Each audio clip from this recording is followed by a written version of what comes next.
निश्चित रूप से ऐतिहासिक रूप से नहीं है तो ये आज कैसे हो जाएंगे?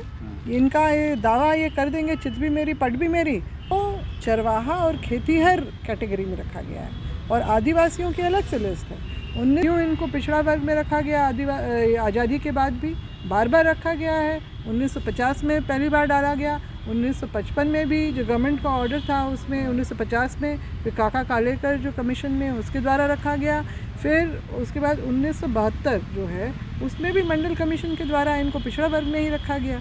तब तो इनको कोई परेशानी नहीं थी, तब इन्होंने कोई आवाज़ इस निमित्त नहीं उठाई कि हमें क्यों आदिवासी लिस्ट से बाहर रखा गया है। कह सकते हैं जब ये कुर्मी क्षत्रिय महासभा का इन्होंने गठन किया था और लखनऊ में सम्मेलन किया था और इन्होंने ब्रिटिश हुकूमत के ऊपर दबाव बनाने के लिए कि इनको ब्रिटिश पुलिस फोर्स में नौकरी दी जाए, उसके लिए इन्होंने ना सिर्फ इस भूभाग के मानभूम और इधर के सिंगभूम के कुर्मियों को बल्कि पाटीदार, कप्पू, रेड्डी, नायडू, वगलियर और कुनबी जो इनके ही अपने जाति समुदाय के लोग हैं, इनको उस सम्मेलन में शामिल किया था।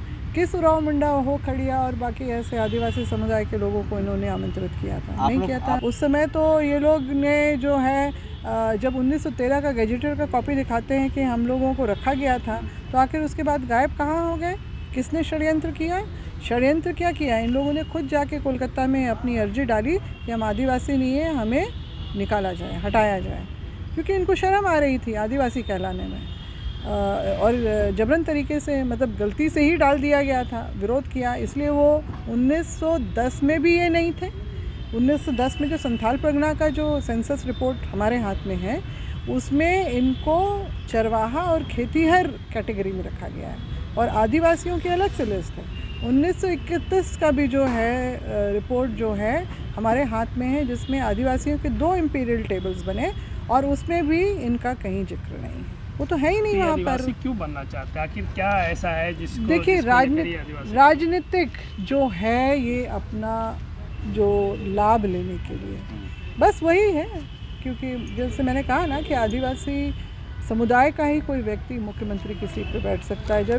जैसे ही इनके सामने ये स्पष्ट हुआ वैसे ही इन लोगों ने अपनी मांग को उठाना शुरू किया। इससे पहले कहाँ था इनका आदिवासी? इतने बरसों थे, मतलब जब इनकी ये जो आदिवासी होने के जो ये अपने जो दावा जिस तरह से कर रहे हैं, तो ये ऐसी बहुत बातें हर तरफ से आ रही हैं कि इन्होंने तो हमारे साथ भेदभाव किया, हमारे साथ अत्याचार किया, हमारे साथ अन्याय किया। ऐसे बहुत सारे केसेस हैं। और जब हमने 5 मार्च को इसी साल में जब हमने मोराबादी में जो आक्रोश रैली इनके खिलाफ में निकाली थी, तो उससे बंगाल और उड़ीसा से भी लोग आए थे उस दिन, बिहार से भी आए थे। हाँ, बिहार का भी एक लड़का था वहाँ से। तो ये जो है इस तरह की बातें हैं, लोग ने जो महसूस किया, ये सिर्फ बोल देने से नहीं होता है। आखिर क्या ये संवैधानिक जो संस्थान हैं इनके पास कोई ऐसा स्रोत नहीं है जो इनकी इन सब बातों को भी वो सत्य साबित कर दे?